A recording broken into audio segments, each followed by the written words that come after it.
This is a look at what we're working towards as a more like consumer commercial platform. And again, these were actually originally designed for disaster relief efforts in mind, because most drones that you go buy off the shelf right now are just flying cameras, right? They take photos, videos, whoop-de-doo. And you've probably seen like some people, like they will call like a local McDonald's and say, hey, I'm going to send my drone, you know, with a few dollars loaded in it. Can I buy like a Big Mac or whatever, right? So there's already people in a very roundabout way using like just these flying camera drones for deliveries.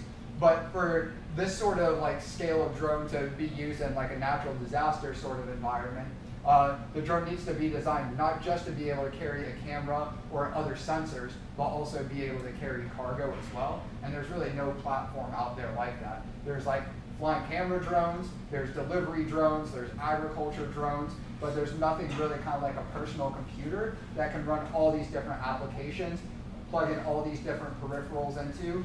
And so that's what we're doing in the drone space. Again, fairly early on. I also like to equate it to like the automotive industry, that we're still like kind of pre-Model T moment, where I was asked last class, where do you think when do you think we're going to get to this ideal of a future that you're talking about, where drones are part of every household, every business? And it's like, well, if you actually just look at the personal computer industry, about 5 decades, right?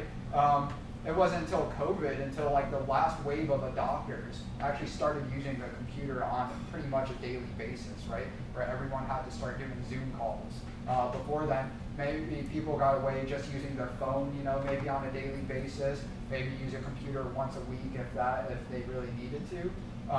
But again, it's not going to happen overnight. It's just whether how early of an adopter you want to be. Do you want to be an innovator helping to create this technology for the next wave of adopters, or do you just want to be the user that takes advantage of all the hard work of the wave beforehand? So all that's to say, whether you're working with us or not, there's a lot of opportunity in the drone space. Not just a lot of opportunity to save lives, but really have a greater impact on society in the same way that again, cars and computers have impacted all of our lives, right?